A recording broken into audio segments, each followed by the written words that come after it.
Hello friends, स्वागत है आप लोगों का हमारे इस चैनल पे। आज हम लोग देखिए स्टार्ट करने वाले हैं हिस्ट्री। आज हम लोग स्टार्ट करने वाले हैं हिस्ट्री। चलिए स्टार्ट करते हैं। देखिए हिस्ट्री अतीत के अध्ययन को हम लोग हिस्ट्री कहते हैं। अतीत के अध्ययन को ही इतिहास कहते हैं।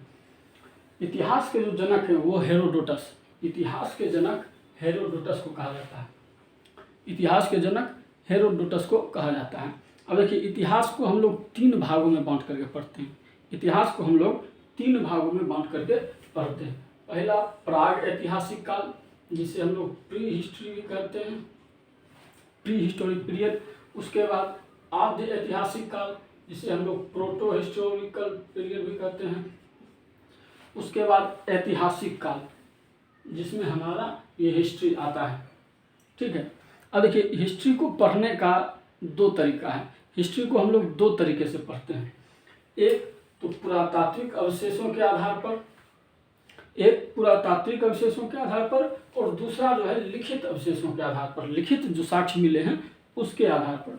अब देखिए प्राग ऐतिहासिक काल में हमें पुरातात्विक साक्ष्य तो प्राप्त हुए हैं, तो हम प्राग ऐतिहासिक काल को पुरातात्विक साक्ष्य के आधार पर तो पढ़ सकते हैं।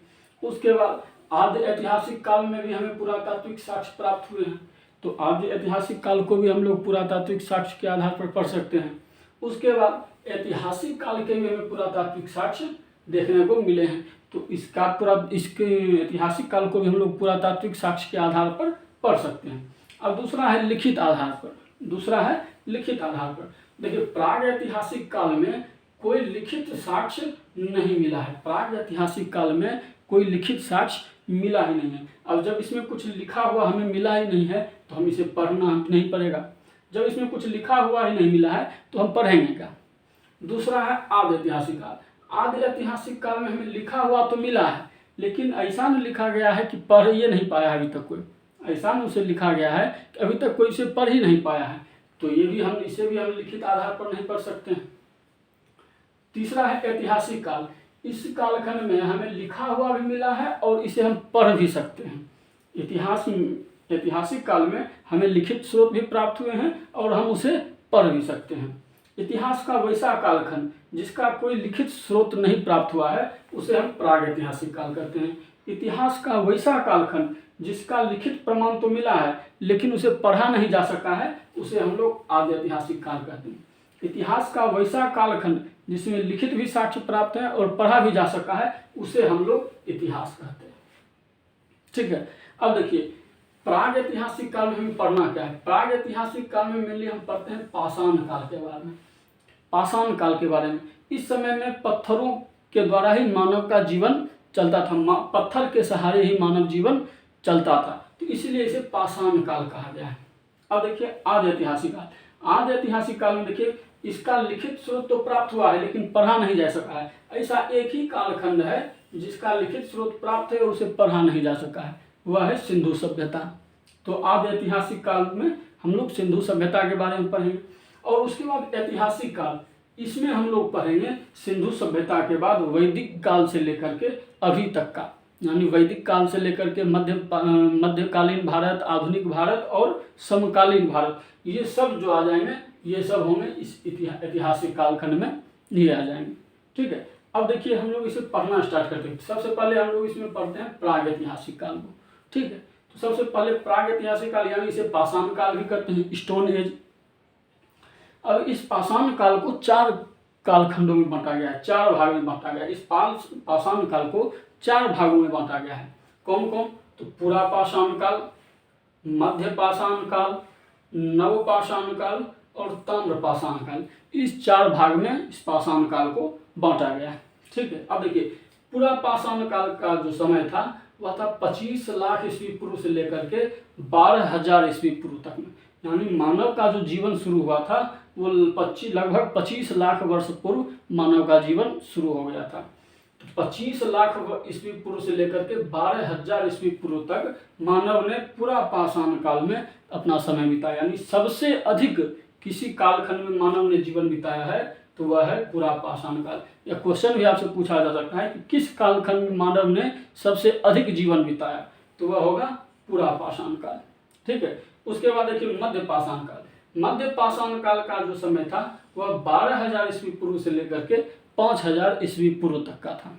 मध्य पाषाण काल का समय 12,000 ईस्वी पूर्व से लेकर के 5,000 ईस्वी पूर्व तक का समय था। उसके बाद आता है नवपाषाण काल। नवपाषाण काल का जो समय था वह 5,000 ईस्वी पूर्व से लेकर के 3,000 ईस्वी पूर्व तक का जो समय था वह नवपाषाण काल के अंदर आता है। उसके बाद आता है ताम्रपाषाण काल। इसके बाद धातुओं की खोज शुरू हो गई, तो सबसे पहले तांबा मिला, तो इसीलिए उसे ताम्रपाषाण काल कहते हैं। इसका इस 3,000 के ईस्वी के बाद 3,000 ईस्वी पूर्व के बाद ताम्रपाषाण काल शुरू हो जाता है। तो सबसे पहले हम लोग देखते हैं पूरा पाषाण काल। सबसे पहले पूरा पाषाण काल। अब पूरा पाषाण काल में जो मानव थे, इस समय के मानव को आदि मानव कहा गया। इस समय जो मानव थे उस मानव को आदि मानव कहा गया। अब देखिए, उस समय के जो मानव थे उनका जो जीवन था वह एक जानवरों की, वर्तमान में जो जानवरों को हम देखते हैं जानवरों की भांति ही इन लोगों का जीवन था। ठीक है, तो ये लोग खाना बदोश थे। इस समय के जो मानव थे वो खाना बदोश थे।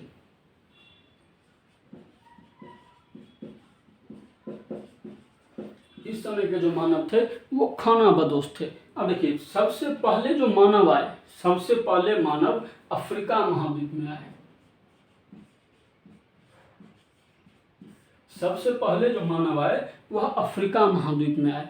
इसीलिए अफ्रीका महाद्वीप को मानव जाति का पालना कहा जाता है। मानव जाति का पालना अफ्रीका महाद्वीप को कहा जाता है। यहीं पर सबसे पहले मानव आए थे। और सभ्यता का पालना, सभ्यता का जो पालना है वह एशिया को कहा जाता है।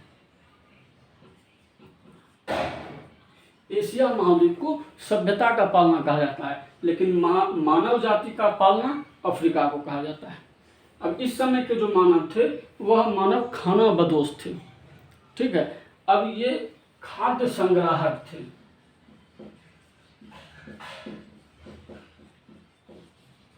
खाद्य संग्राहक थे यानी खाने की वस्तुओं को जमा करके रखते थे कि यदि किसी दिन नहीं मिला कुछ खाने के लिए तो उसी से काम चलाया जाएगा। खाद्य संग्राहक थे, खाना बदोश थे यानी सिर्फ जीवन में उनका खाना ही एक जीवन का एक महत्वपूर्ण भाग था, बाकी उनके जीवन में और कोई लक्ष्य नहीं था उस समय। वो मानव खाना बदोश थे, खाद्य संग्राहक थे। अब देखिए, अभी के मानव किस चीज़ के संग्राहक हैं? अभी के जो मानव है वह धन संग्राहक हैं। अभी के मानव धन संग्राहक हैं, क्योंकि धन अभी मानव जमा करते हैं। कौन खाना जमा करता है? अभी के मानव धन जमा करते हैं। अभी आदमी धन जमा करता है, पैसा जमा करता है, ना कि खाना जमा करता है। ठीक है, उस समय के मानव खाद्य संग्राहक थे। अब देखिए, ये जो है ना आखेट किया करते थे। आखेट यानी शिकार किया करते थे। खाने के लिए, भोजन के लिए ये लोग शिकार किया करते थे जंगली जानवरों का। ठीक है, इस समय में मानवों की सबसे बड़ी उपलब्धि जो थी वह थी आग। इस समय मानव की सबसे बड़ी उपलब्धि जो थी वह थी आग। इस समय में मानव ने आग की खोज कर ली थी। पूरा पाषाण काल में इसमें मानव ने आग की खोज कर ली थी। और इनके जो औजार हुआ करते थे वह बड़े बड़े औजार हुआ करते थे। इनके जो औजार होते थे वह बहुत बड़े बड़े औजार हुआ करते थे। ठीक है, बड़े बड़े पत्थरों को ही औजार बना लिया जाता था और बड़े बड़े जो पत्थर होते थे उन्हीं पत्थरों को औजार के रूप में प्रयोग किया जाता था। ठीक है, तो ये हो गया हमारा पूरा पाषाण काल। अब देखते हैं हम लोग मध्य पाषाण काल। ये पूरा पाषाण काल के जो मानव थे वह सबसे पहले अफ्रीका में आए थे। यह खाना बदोश थे, ये खाद्य संग्राहक थे, ये आखेट करते थे और इनकी जो सबसे बड़ी उपलब्धि थी वह थी आग। और ये इनके जो औजार थे वह बड़े बड़े औजार हुआ करते थे। अब हम लोग देखते हैं मध्य पाषाण काल, जो कि 12,000 ईस्वी पूर्व से लेकर के 5,000 ईस्वी पूर्व तक चला था मध्य पाषाण काल। अब देखिए, मध्य पाषाण काल में मानव ने सबसे पहले अंत्येष्टि कार्यक्रम प्रारंभ किया।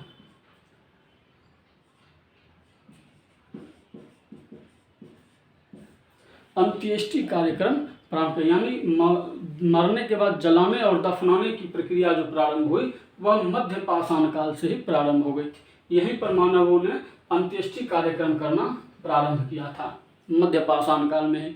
और इनके जो औजार पहले मानव के बड़े थे और धीरे धीरे इनके जो औजार होते गए छोटे होते गए। इनके औजार धीरे धीरे मध्य पाषाण काल में छोटे छोटे औजार होते चले गए, ज़्यादा बड़े औजार इनके नहीं रहे। ठीक है, यही मुख्य रूप से मध्य पाषाण काल में बस इतना ही था। अब देखिए मध्य पाषाण काल में एक और चीज है कि पशुपालन के जो सबसे पहले साक्ष्य मिले हैं,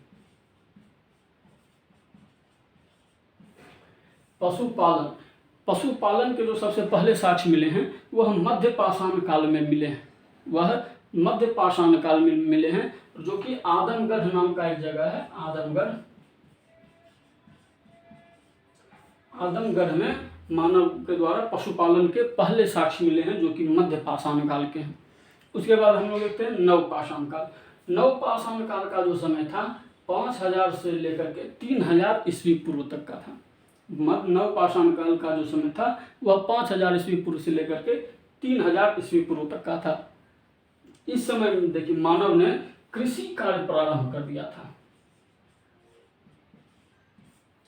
इस समय मानव ने कृषि कार्य प्रारंभ कर दिया था, यानी खेती करना, यहाँ से नवपाषाण काल से मानव ने खेती करना प्रारंभ कर दिया था, नवपाषाण काल में ही। अब देखिए खेती करने के लिए आपको स्थायी रूप से वहीं रहना होगा जहां आप खेती कर रहे हैं, स्थायी रूप से आपको वहीं रहना होगा। ऐसा नहीं है कि आप बिहार में खेती कर रहे हैं और दिल्ली में रहिएगा तो आप खेती नहीं कर सकते हैं। बिहार में खेती करने के लिए आप दिल्ली में रहिएगा तो खेती नहीं कर सकते हैं, तो जहां आप रह रहे हैं वहीं आप खेती कर सकते हैं। तो इन्होंने कृषि के साथ साथ स्थायी रूप से आवास भी बना लिए।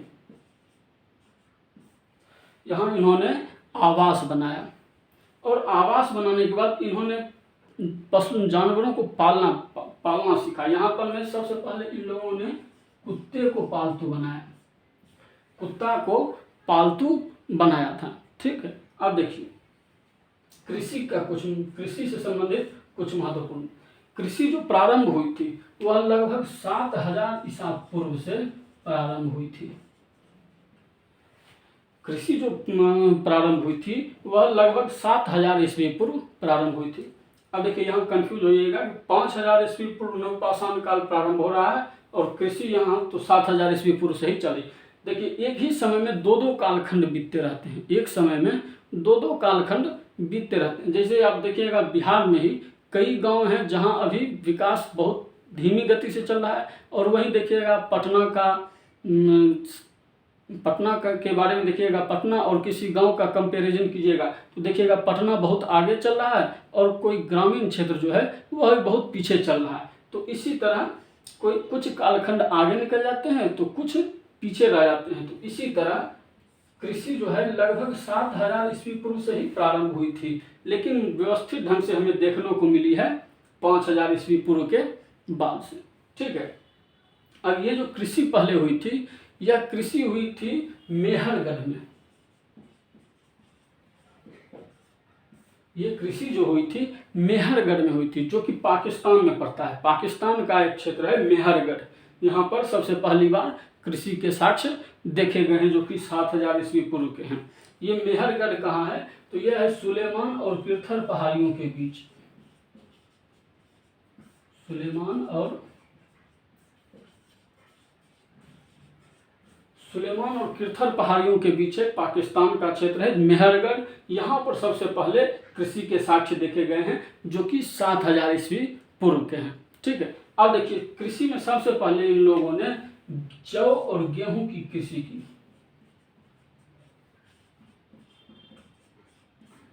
कृषि में जो सबसे पहले कृषि किया गया था वह था जौ और गेहूं का।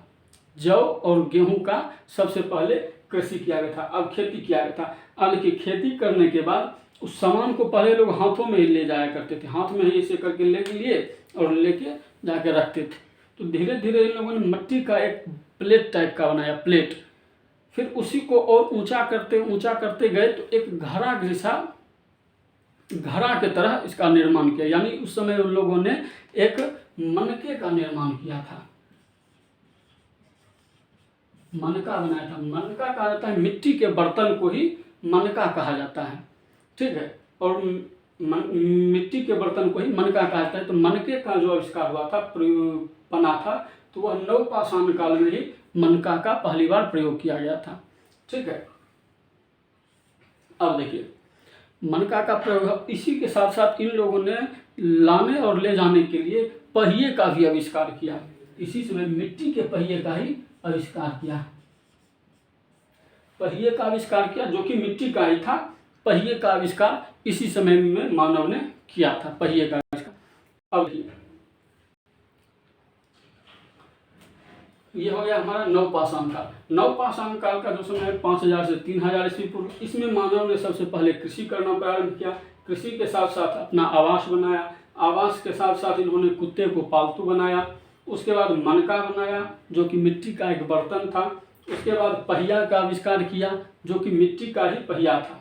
कृषि सबसे पहले मेहरगढ़ में हुई थी 7000 ईस्वी पूर्व में, जो कि सुलेमान और किरथर पहाड़ियों के बीच है। जौ और गेहूं की खेती की गई थी। अब देखिए, कृषि के जो साक्ष्य हैं वह मध्य पाषाण काल में भी देखने को मिले हैं, लेकिन वह मध्य पाषाण काल में अव्यवस्थित ढंग से देखने को मिले हैं। व्यवस्थित ढंग से जो कृषि का देखने को मिला है, व्यवस्थित ढंग से कृषि और व्यवस्थित ढंग से पशुपालन, ये दोनों चीज जो है नवपाषाण काल में ही देखने को मिले हैं। हालांकि मध्य पाषाण काल में हमें पशुपालन देखने को मिला है, लेकिन वह अव्यवस्थित ढंग से था। व्यवस्थित ढंग से जो पशुपालन और कृषि दोनों चीज देखने को मिली है, वह हमें नवपाषाण काल में देखने को मिली है। ठीक है, अब देखिए, इससे रिलेटेड हम लोग कुछ भारत में देख लेते हैं कि भारत में इससे रिलेटेड हमें क्या क्या मिले हैं और कहाँ कहाँ मिले हैं।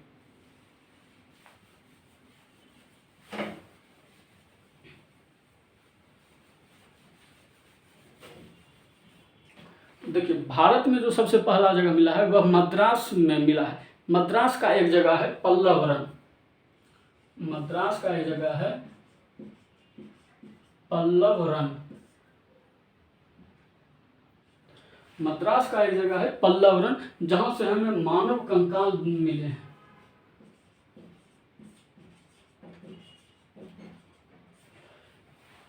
मद्रास का एक जगह है पल्लवरन, जहां से हमें मानव कंकाल देखने को मिले हैं, मानव कंकाल के साक्ष्य मिले हैं। उसके बाद देखिए, मध्य प्रदेश का है, मध्य प्रदेश में एक जगह है भीमबेटका। मध्य प्रदेश का एक क्षेत्र है भीमबेटका, यहाँ से हमें चित्रकारी के साक्ष्य मिले हैं। यहाँ से हमें चित्रकारी के साक्ष्य मिले हैं। वो जो चित्र थे वो पशु पक्षियों के चित्र थे, जानवरों के, पक्षियों के, इन सभी के चित्र थे। ये चित्र भी कोई मतलब विशेष बढ़िया, वैसा बढ़िया चित्र नहीं था। यह नॉर्मल ही, जैसे मान लीजिए एक इस तरह से बना दिया, एक ऐसे बना दिया, एक ऐसे बना दिया, ये बना दिया हाथी, यहाँ है मानव,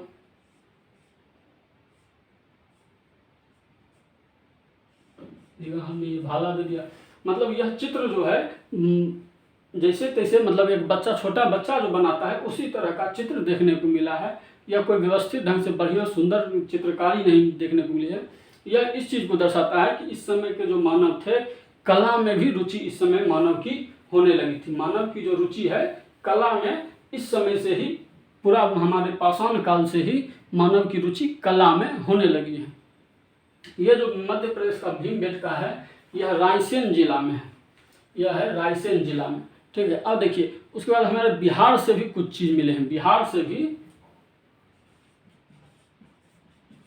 बिहार के चिरांद में, जो कि छपरा का क्षेत्र है, वहां से भी हमें पूरा पाषाण काल के अवशेष मिले हैं। कुछ खास नहीं, वही हड्डियों के औजार और पत्थर, ये सभी, यही सब चीज मिले हैं बिहार से हमें। बिहार के चिरांद से, जो सब जगह से मिले हैं उसी तरह के अवशेष बिहार के चिरांद से भी हमें पूरा पाषाण काल के मिले हैं। यानी इसका मतलब है कि बिहार में पूरा पाषाण काल से ही मनुष्य रहते। बिहार का जो अस्तित्व है वह पूरा पाषाण काल से ही चला आ रहा है बिहार में। अब देखिए, उसके बाद यूपी में मिला है एक जगह, यूपी में है कोलडिहवा, जहां से हमें चावल के साक्ष्य मिले हैं। यूपी का एक क्षेत्र है कोलडिहवा, जहां से हमें धान के साक्ष्य मिले हैं। अब धान के साक्ष्य मिले हैं तो चावल भी वही होगा, धान से ही चावल होता है। धान के साक्ष्य मिले हैं, यानी हमें वहां से चावल प्राप्त हुए हैं, यूपी के कोलडिहवा से। अब देखिए, जम्मू कश्मीर का एक क्षेत्र है बुर्जहोम।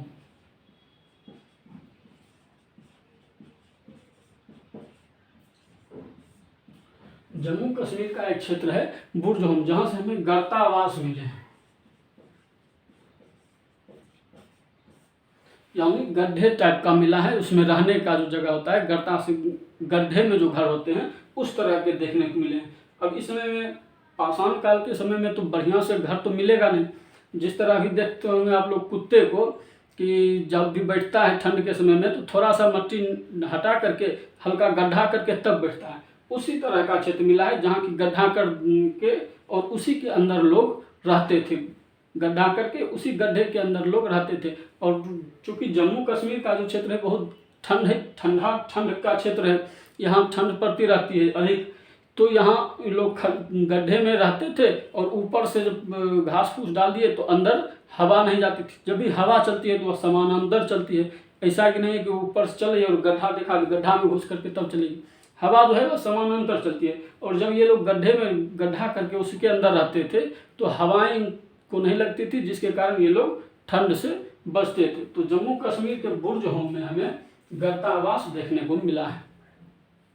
अब देखिए ये सब साक्ष्य तो हमें मिल रहे हैं, अब ये साक्ष्य को कोई ऐसा संग्रहालय म्यूजियम होना चाहिए जहाँ पूरे विश्व का पुरातात्विक साक्ष्य रखा जाएगा, कोई ऐसा बहुत बड़ा म्यूजियम होना चाहिए विश्व में जिसमें कि पूरे विश्व में जो भी हमें पुरातात्विक अवशेष मिल रहे हैं, पुरातात्विक साक्ष्य मिल रहे हैं वह रखे हों। तो देखिए कोपेनहेगन संग्रहालय है,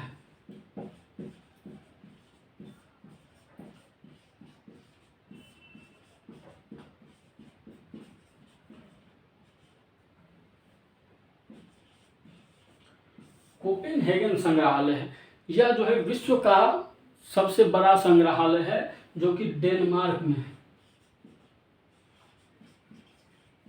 यहाँ पूरा विश्व का जो भी पुरातात्विक अवशेष है यहाँ पर आपको देखने को मिलेगा कोपेनहेगन संग्रहालय में, जो कि डेनमार्क में है। यहाँ पर आपको पूरे विश्व का जो पुरातात्विक अवशेष है वह आपको देखने को मिलेगा। अब ये देखिए ये तो विश्व में हो गया, तो भारत में भी कोई ऐसा म्यूजियम होना चाहिए जहाँ की हमारे भारत के जो भी पुरातात्विक अवशेष हैं वो हम देखने को मिले। तो भारत में भी है मानव संग्रहालय,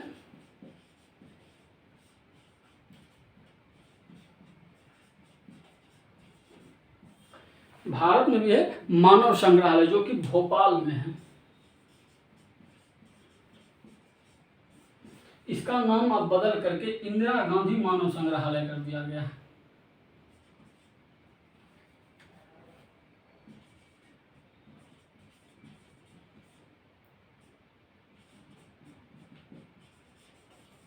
इंदिरा गांधी मानव संग्रहालय इसका कर दिया गया है नाम, जो कि अभी भोपाल में है, मानव संग्रहालय भोपाल, जिसका कि नाम अभी इंदिरा गांधी मानव संग्रहालय कर दिया गया है। इसमें आपको पूरे भारत के जो भी पुरातात्विक अवशेष हैं वह आपको यहाँ पर में देखने को मिलेंगे। पूरे भारत के जो भी पुरातात्विक अवशेष होंगे, पुरातात्विक साक्ष्य होंगे, वह आपको इंदिरा गांधी मानव संग्रहालय भोपाल में देखने को मिलेगा। अब देखिए ये जो मानव संग्रहालय है, ये जो म्यूजियम है, यह किस मंत्रालय के अधीन आता है, यह किस मंत्रालय के अधीन आता है? तो ये जो मंत्रालय है ये जो है यह कला एवं संस्कृति मंत्रालय के अंतर्गत आता है।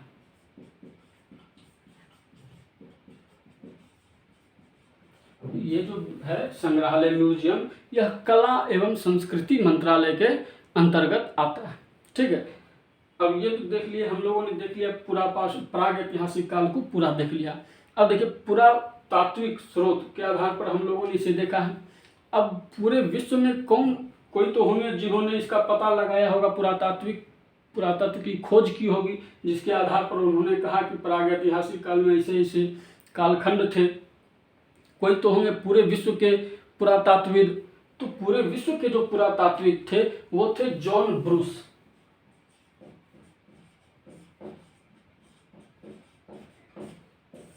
जॉन ब्रूस जो कि पूरे विश्व के पुरातात्विक थे, ये भूगर्भ वैज्ञानिक थे। ये जो है भूगर्भ वैज्ञानिक भी थे, भूगर्भ वैज्ञानिक थे। ठीक है, अब देखिए ये तो हो गए पूरा विश्व में। अब भारत में पुरातत्व के जनक कौन थे? भारत में भी तो कोई होंगे पुरातत्व के जनक। तो भारत में जो पुरातत्व के जनक थे जनक थे वो थे कनिंघम।